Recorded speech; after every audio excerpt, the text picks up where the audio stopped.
አርዕስተ ዜና ታላቁ የኢትዮጵያ ህዳሴ ግድብ በአዲሱ የኢትዮጵያ ስርዓተ ትምህርት ውስጥ ሰፊ ሽፋን ተሰጥቶታል ተባለ።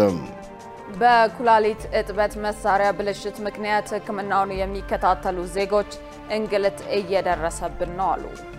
የማዳጋስካሩ ፕሬዝዳንት በኤሌክትሪክ ኃይልና በውሃ እጥረት ምክንያት ለተደረጉ ህዝባዊ ሰልፎች ምላሽ ለመስጠት ካቢኔያቸውን በተኑ።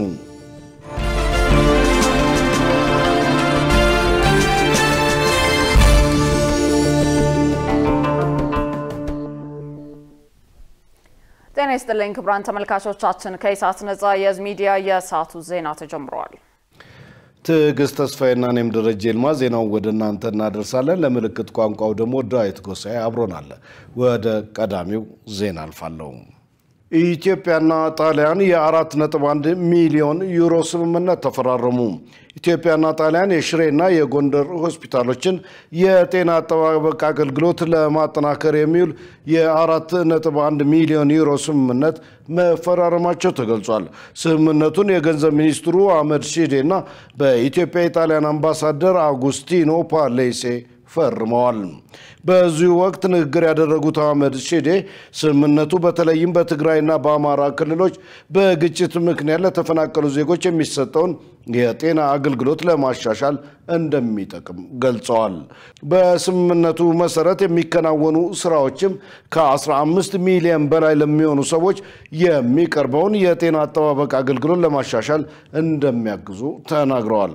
በተለይም እናቶች በደህና እንዲወልዱ፣ ህፃናት ህይወት አድን እንክብካቤ እንዲያገኙና ተፈናቃዮች አስፈላጊውን የጤና አገልግሎት እንዲያገኙ ያስችላል ሲሉ መግለጻቸውን ከገንዘብ ሚኒስቴር የተገኘው መረጃ ያመለክታል።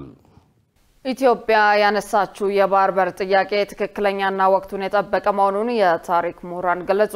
የታሪክ ምሁራን ከኢትዮጵያ ሬዲዮ ጋር በነበራቸው ቆይታ የኢትዮጵያ የባህር በር ጥያቄ በሰላማዊና በዲፕሎማሲያዊ መንገድ መፍታት ይኖርበታል ብለዋል።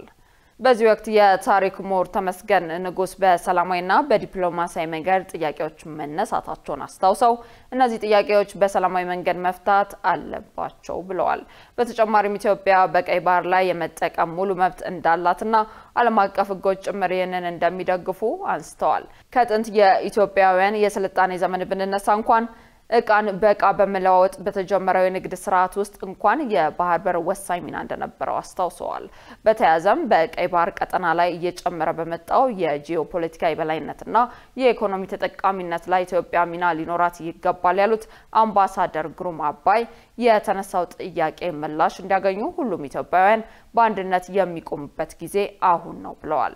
ቀደም ሲል የገቢና የወጪ ንግድ ሸቀጦችን በራሳችን የባህር በር እናከናውን ነበር። አሁን ደግሞ ባለን የህዝብ ቁጥር መጨመርና በውጭ ንግድ መጨመር ምክንያት የባህር በር በሚያስፈልገን ወሳኝ ሰዓት ላይ ተገኝተናል ነው ያሉት ምሁራኑ።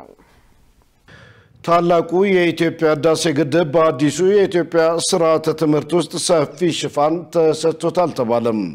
ወደፊትም አሁን ካለው በበለጠ መልኩ በስፋት ለመስራት ታስቧልም ተብሏል። ሙሉቀን ሰለሞን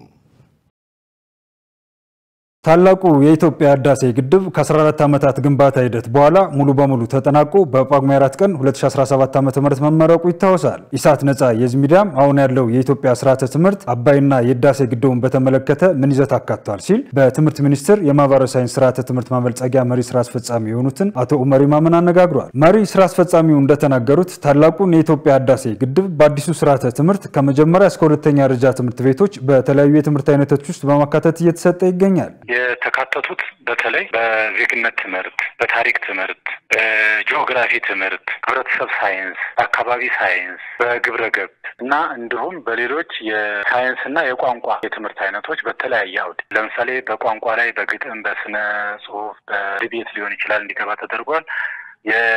በአዲሱ የኢትዮጵያ እድገት የስብዕና ግንባታ መምተል አለበት የሚል በታሪክ ትምህርት እንዲካተት ተደርጓል። ውሃና እድገት፣ ከውሃ ጋር የተያያዙ የፖለቲካዊ እና ማህበራዊ እንደምታዎች፣ እንደዚሁም የናይል ቤዚን ተፋሰስ ሀገሮች ከውሃ ጋር ያላቸው ቁርኝነትና እድገት፣ ውሃ ለአካባቢ ጥበቃ ወይም ለአካባቢ የስነ ምህዳር ለውጥ ያለው ፋይዳ፣ የሚሉ ይዘቶች በስፋት እንዲገቡ ተደርገዋል። በተለይ ኃይልና ኤሌክትሪክሲቲ ተያዙ በርካታ እንትኖች ተካተዋል። ከዛም ባሻገር ግን ራሱን የቻለ የሚዳሰስና የማይዳሰስ ሀብት ሆነው ሊቀጥሉ የሚችሉ ከነዚህ ታላቁ የኢትዮጵያ ህዳሴ ግድብ ጋር ተያይዞ የሚኖሩ ሀብቶች ስለመኖራቸውም የተንጸባረቀበት ሁኔታ ነው ያለው። ግድቡ በስርዓተ ትምህርት ውስጥ መካተቱ የኢትዮጵያን የመተባበርና የመቻል ተምሳሌት መሆኑን ከማሳየት ባለፈ የውሃ ሀብትን ሳይንሳዊና ፍትሃዊ በሆነ መንገድ እንዴት መጠቀም እንዳለብን ያስተምራል ብለዋል። በትምህርት ለውጡ የተዘጋጀው አዲስ ስርዓተ ትምህርት ታላቁ የኢትዮጵያ ህዳሴ ግድብ የህዝቦች መሆኑን በህዝቦች እኛው በእኛው ማደግ እንችላለን ብለው በራስ ተነሳሽነት በራስ አቅም የገነቡ ስለመሆኑ የትምህርት ማህበረሰቡ ትልቅ ተሳትፎ የነበረበት ስለመሆኑ እንዲካተት ተደርጓል።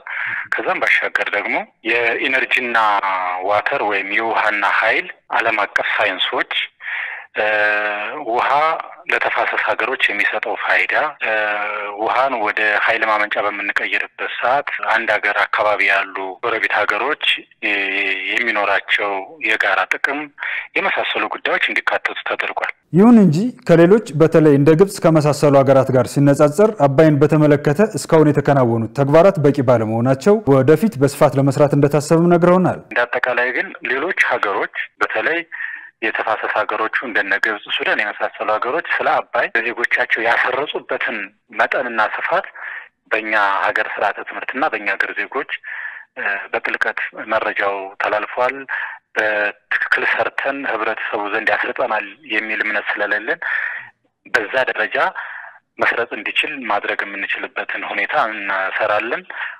ወደፊት ከሚመለከታቸው ባለድርሻ አካላት ጋር በተለይ እዚህ ላይ ጥናትና ምርምር በሚሰሩ ግንባታው ላይ በተሳተፉ ባለድርሻ አካላት ጋር በጋራ ሰርተን ተማሪዎች በጽንሰ ሀሳብ ደረጃ ብቻ ሳይሆን በተለያዩ አማራጮች በፕሮጀክት ስራ ሊሆን ይችላል፣ በምርምር ላይ ሊሆን ይችላል። ከዛም ባሻገር በቦታው እየሄዱ እያዩ የተለያዩ ዘገባዎችን እንዲያቀርቡና ኤግዚቢሽን እየተዘጋጀ ስለ ታላቁ ህዳሴ ግድብ የተለያዩ የኢኖቬሽንና የፈጠራ ስራዎችን እየሰሩ የታላቁ የኢትዮጵያ ህዳሴ ግድብን ለዓለም የሚያሳውቁበት ራሳቸውም የበለጠ ግንዛቤ የሚጨብጡበትን አሰራር እንፈጥራለን ብለን እናስባለን። አዲሱ ስርዓተ ትምህርት ያመጣው ለውጥም በየጊዜው እንደሚገመገምና እየተሻሻለ እንደሚሄድ አቶ መሪማም ነግረውናል። በተመሳሳይ ዜና የታላቁ የኢትዮጵያ ህዳሴ ግድብ ስኬት ኢትዮጵያን የመድኃኒት ምርት ማዕከል ለማድረግ የይቻላል መንፈስ የፈጠረ ነው ተባለ። የኢትዮጵያ መድኃኒት አቅራቢ አገልግሎት ዋና ዳይሬክተር ዶክተር አብዱል ቃድር ገልገሎ ለኢዜአ እንደገለጹት የዜጎችን የመድኃኒትና የሕክምና መገልገያ ፍላጎት ለማሻሻል እየተሰራ ነው።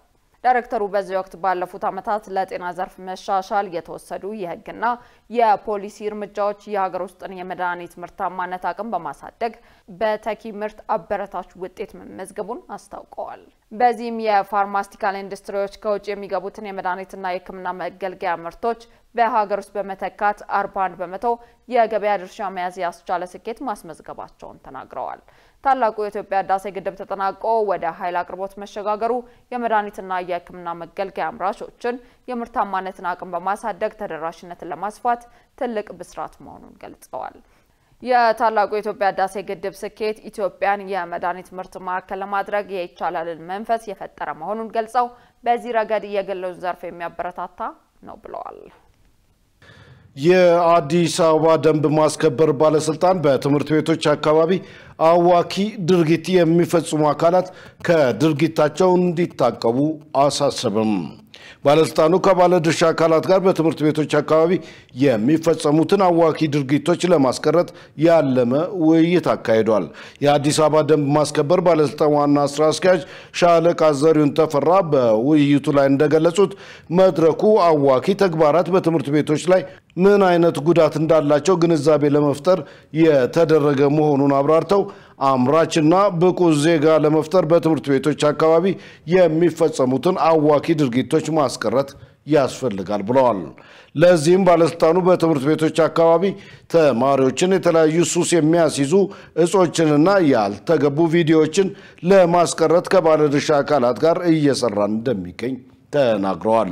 በትምህርት ቤቶች አካባቢ ጫት፣ ሽሻ፣ የአልኮል መጠጥ የሚያቀርቡ እንዲሁም ቁማር ቤቶችን፣ ፔንሲዮኖችን የሚከፍቱ አካላት አሉ ያሉት ስራ አስኪያጁ ይህን እኩይ ተግባር ሆን ብለው የሚፈጽሙ አካላት ከድርጊታቸው እንዲታቀቡ አሳስበዋል። በመድረኩ አዋኪ ድርጊቶችን፣ ብልሹ አሰራርን እንዲሁም ሌብነትን ለመከላከል የህብረተሰቡ ሚና የሚሉ ሁለት የመነሻ ጽሑፎች ቀርበው በተሳታፊዎቹ ውይይት የተደረገባቸው መሆኑን ኢፒድ ዘግቧል። በፈለገ ህይወት ሆስፒታል በኩላሊት እጥበት መሳሪያ ብልሽት ምክንያት ህክምናውን የሚከታተሉ ዜጎች እንግልት እየደረሰብን ነው አሉ። የቀረበው ቅሬታ ትክክል መሆኑን የሆስፒታሉ የስራ ኃላፊ ገልጸው የመሳሪያው ብልሽት በተደጋጋሚ እንደሚያጋጥምና ትኩረት እንደሚያሻው አስታውቀዋል። መሳይ ገዛኸኝ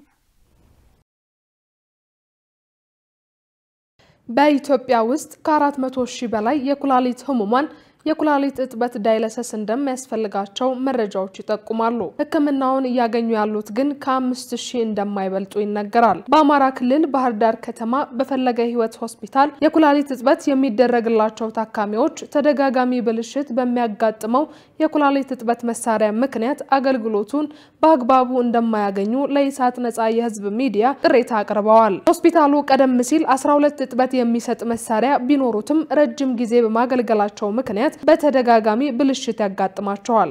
በዚህም ምክንያት ከወራት በፊት 3 አዳዲስ መሳሪያዎች ቢገቡም 1 ወር አገልግሎት ሳይሰጡ ስራ እንዳቆሙ ቅሬታ አቅራቢዎች ተናግረዋል። አገልግሎቱ ፈለገ ህይወት ሆስፒታል በሚሰጥበት ጊዜ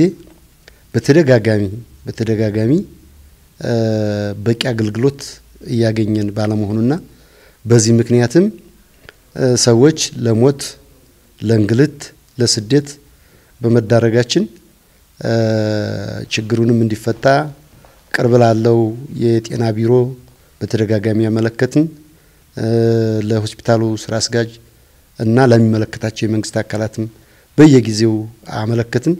ችግሩ ግን በተደጋጋሚ በአንድ ወቅት ማሽን ተበላሸ ይባላል። በዛ ምክንያት 6 ወር 5 ወር ይዘጋል።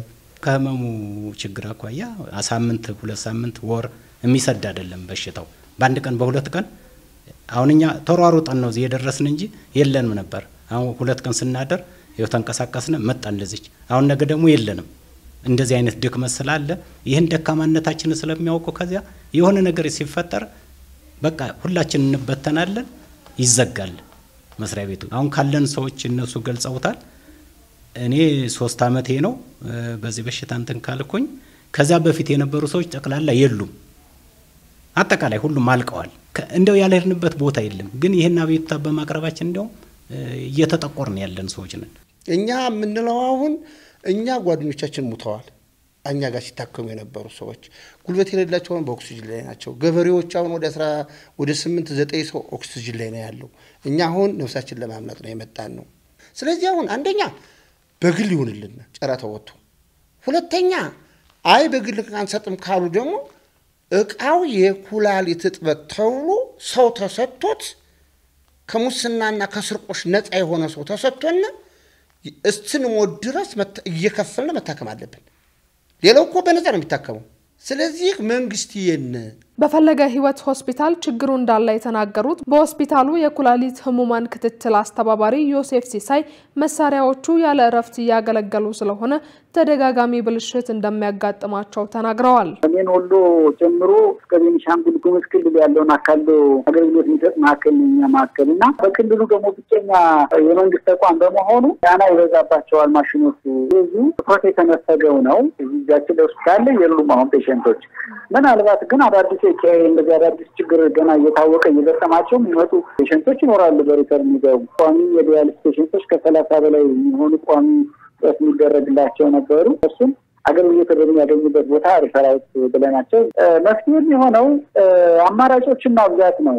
እንደዚህ ጋር እንደ እንትንም በተለይ ዘርፉ ላይ ያለን ችግሩ እንደምናውቀው ሰው ነው አድቫይስ ማድረገው አማራጮች መብዛት ነው ያለባቸው። ተጠግነው እስከሚሸጋገሩ ሰዓት የሚቆይበት እድል የሚፈጥሩ ነገሮችን መፍጠሩ ላይ የተሻለ ነው የሚሆን ብዬ ነው ያሳምጣል። የበሽታውን አጣዳፊነት ከግንዛቤ ውስጥ በማስገባትና የዜጎችን ህይወት ለመታደግ ከጤና ሚኒስቴር ጀምሮ ሁሉም የበኩሉን ድርሻ እንዲወጣ ተጠይቋል። ክቡራን ተመልካቾቻችን ከኢሳት ነጻ የህዝብ ሚዲያ ዜናዎቻችን እንደቀጠሉ ናቸው። በቀጣይነት የቢዝነስ መረጃዎችን ወደ እናንተ እናደርሳለን። የቢዝነስ መረጃዎችን ወደ እናንተ ልታደርስ ባልደረባችን ገነት ዘዘው እየጠበቀችን ነው። ወደ መረጃዎቹ እናመራለን።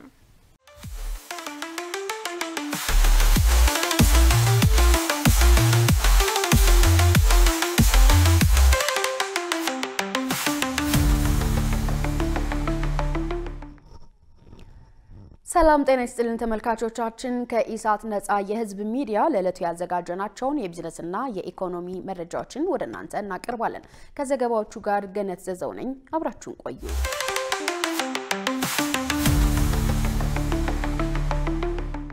ብሔራዊ ባንክ የብድር እድገት ጣሪያ ከ18 በመቶ ወደ 24 በመቶ ከፍ እንዲል ወሰነ።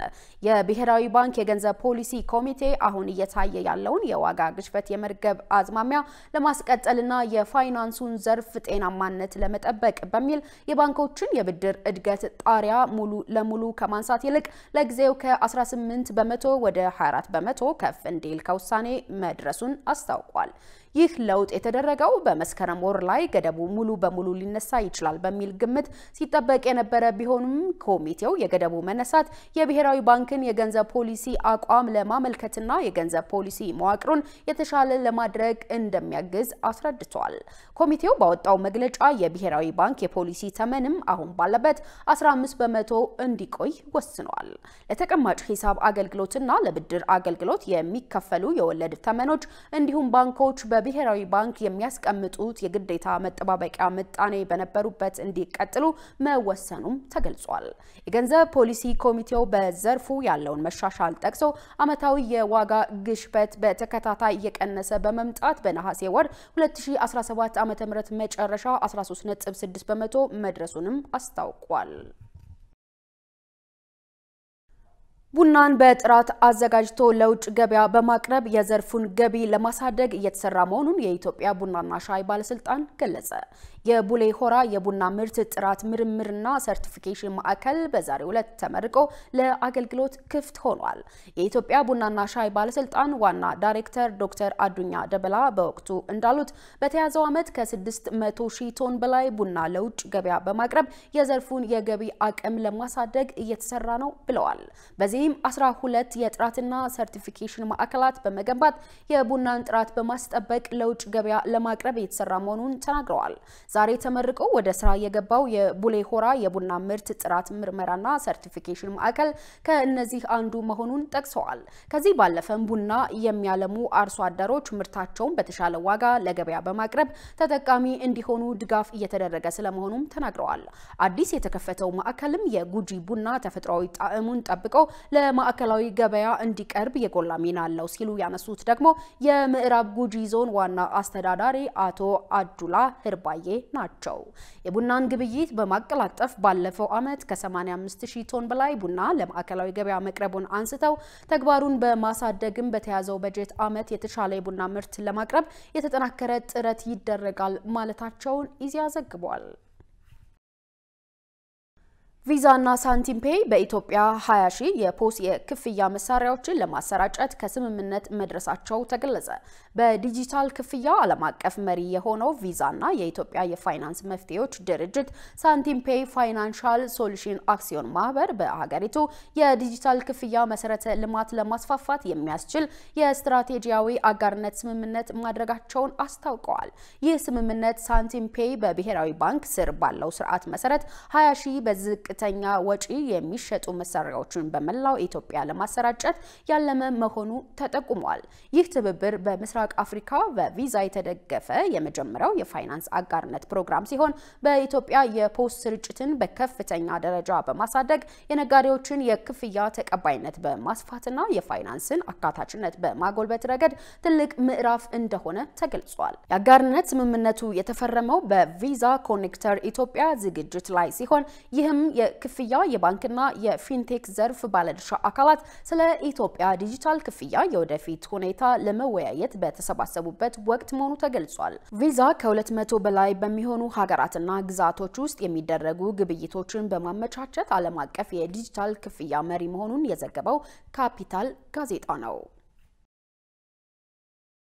የተከበራችሁ ተመልካቾቻችን አሁን ደግሞ የዕለቱን የውጭ ምንዛሬ ዋጋና የብሔራዊ ባንክ የወርቅ ግብይት መረጃ ተከታትለን እንመለስ።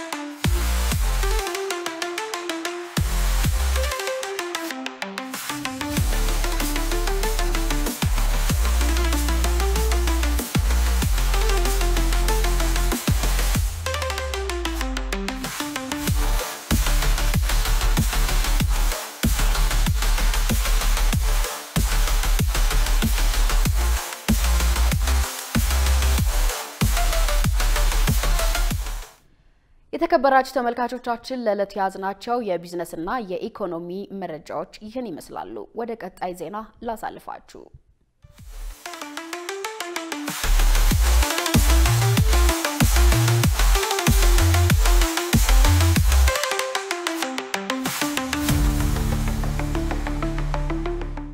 ውድ ተመልካቾች ከኢሳት ነጻ የህዝብ ሚዲያ የሰዓቱ ዜና ወደ እናንተ መድረሱ እንደቀጠለ ነው። አሁን ደግሞ ወደ ውጭ ዘገባዎች እናልፋለን። የማዳጋስካሩ ፕሬዝዳንት በኤሌክትሪክ ኃይልና በውሃ እጥረት ምክንያት ለተደረጉ ህዝባዊ ሰልፎች ምላሽ ለመስጠት ካቢኔያቸውን በተኑ። ፕሬዝዳንቱ እንደ አውሮፓውያን አቆጣጠር በ2023 በድጋሚ ከተመረጡ በኋላ ለስልጣናቸው በጣም አስጊና ለአመታት ታይቶ የማይታወቅ ከፍተኛ የብጥብጥ ማዕበል ሊኖር እንደሚችል እየተነገረም ይገኛል። ዮሐንስ ተስፋ በማዳጋስካር በሺዎች የሚቆጠሩ ወጣቶች የማብራትና የውሃ መቆራረጥን በመቃወም በመዲናዊቱ አንታናናሪቮ ጎዳናዎች ላይ በመውጣት ተቃውሟቸውን አሰምተዋል። የኃይል መቆራረጡ በተደጋጋሚ የመኖሪያ ቤቶችንና የንግድ ተቋማትን በየቀኑ ከ12 ሰዓታት በላይ ኤሌክትሪክ በማሳጣት ኪሳራው ጥሏቸዋልም ተብሏል። በዚህም በደሴቲቱ ሀገር የአሁኑ ህዝባዊ ተቃውሞ ቀደም ባሉት ጊዜያት ከታዩት ሁሉ የላቀ እንደሆነ እየተነገረ ይገኛል። በዚህም ወቅት ተቃዋሚዎች ፕሬዝዳንት ራጆሊላን በ2023 በድጋሚ ከተመረጡ በኋላ መንግስታዊ ሁኔታዎችን ማሻሻል አልቻሉም በማለት ወቀሳ አቅርበዋል።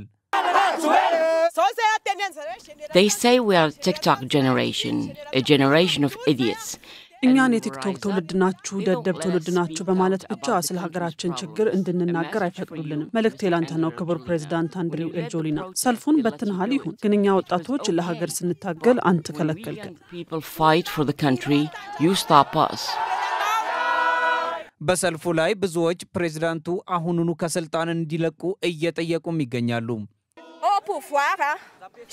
ለ16 ዓመት የስልጣን ዘመን እድል ሰጥተነዋል። በቃል ኪዳኑ ሰክረናል። እሱ የሚያስበው ለራሱና ለቤተሰቡ ብቻ ነው። ይህ በእንዲህ እንዳለ ደግሞ እኛ በረሃብ እየሞትን ነው። በማህበራዊ ድረገጾች የተደረገውን ጥሪ በመቀበል ተቃዋሚዎች በዋና ከተማዋ ከመሰራጨታቸው በፊት በመዲናይቱ በሚገኘው ዩኒቨርሲቲ አቅራቢያ ተሰብስበው የነበረ ቢሆንም ከፖሊስ በኃይል የታገዘ ከፍተኛ ምላሽ ጠብቋቸዋል። የጎማ ጥይቶችና አስለቃሽ ጭስ ህዝቡን ለመበተን ጥቅም ላይ ውለዋል። የመንግስታቱ ድርጅት የሰብአዊ መብት ኃላፊ ቮልከር ቶክ ድርጊቱ አግባብ ያልሆነ ሲሉ ተችተዋል። ባንኮችና ሱቆች ከተዘረፉና ከተቃጠሉ በኋላ መንግስት ከምሽት እስከ ማለዳ የሚቆይ የሰዓት እላፊ የጣለ ሲሆን የሶስት የመንግስት ደጋፊ የፓርላማ አባላት ቤት ተቃጥሏል። ይህን ተከትሎ ሰኞ ዕለት የሀገሪቱ ፕሬዝዳንት የተቃዋሚዎች ቅሬታ ትክክል መሆኑን በመቀበል ውሳኔ ያሳልፈዋል። ምናልባት የእናንተን ፍላጎቶች አላሟላን ይሆናል ወይም ደግሞ ያጋጠማችሁን ችግርና ፍርሃት በአግባቡ አላዳመጥንም። ስለሆነ በሕገ መንግስቱ አንቀጽ 54 መሰረት ጠቅላይ ሚኒስትሩን ከስልጣን ለማሰናበትና ካቢኔያቸውን ለመበተን ዛሬ ወስኛለሁ።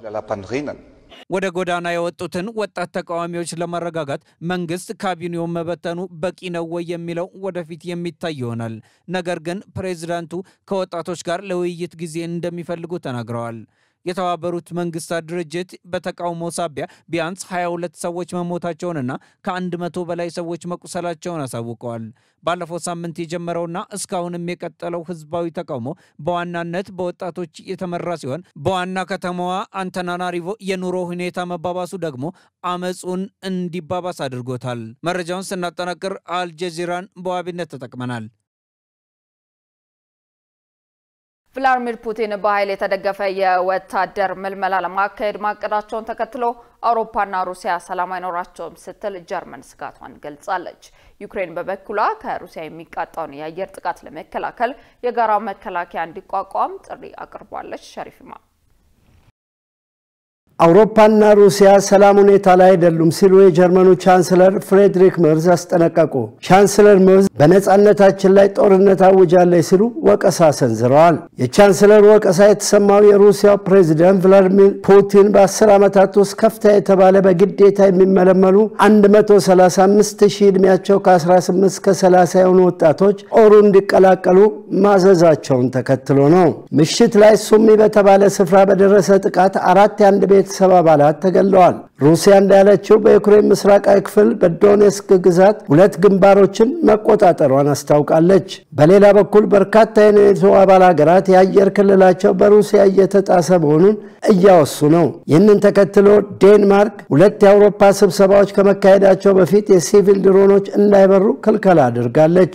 ይህ እንዲሆን ያደረገው ደግሞ የማንና ከየት እንደሆኑ የማይታወቁ ድሮኖች በሳምንቱ መጨረሻ ላይ በወታደራዊ ቀጠናዎች አካባቢ መታየታቸው ነው። ፑቲን የሩሲያ ኃይሎች በዶኔስክ አካባቢ 2 የጦር ቦታዎችን መቆጣጠራቸውን ተከትሎ መልእክት አስተላልፈዋል። የኛ ተዋጊዎችና አዛዦች እያጠቁ ነው። ሁሉም ሩሲያዊ ለዚህ ትክክለኛ ጦርነት አስተዋጽኦ ማድረግና ጠንክሮ መስራት አለበት ብለዋል። በዚህ በክሬምሊን ድረገጽ በቪዲዮ ተቀርጾ በተላለፈ መልእክት እየተዋጋን ነው እያሸነፍንም ነው ብለዋል ፑቲን። የዩክሬኑ ፕሬዝዳንት ቮሎዲሚር ዜሌንስኪ በበኩላቸው እንዳሉት ዩክሬን 170 ስኩዌር ኪሎ ሜትር በመስራቅ የዶፌላ ከተማ መልሳ መያዟን ተናግረዋል። አክለውም 3200 የሩሲያ ወታደሮች በጦርነቱ መገደላቸውን አስታውቀዋል። የሩሲያ መከላከያ ሚኒስቴር በበኩሉ የአየር መከላከያ ስርዓቱ ባለፉት 24 ሰዓታት 4 የሂሚርስ ሮኬቶችና 3 ኒፕተን ሚሳይሎችን ከዩክሬን ወደ ሩሲያ ተተኩሰው መቶ ማክሸፉን ተናግረዋል።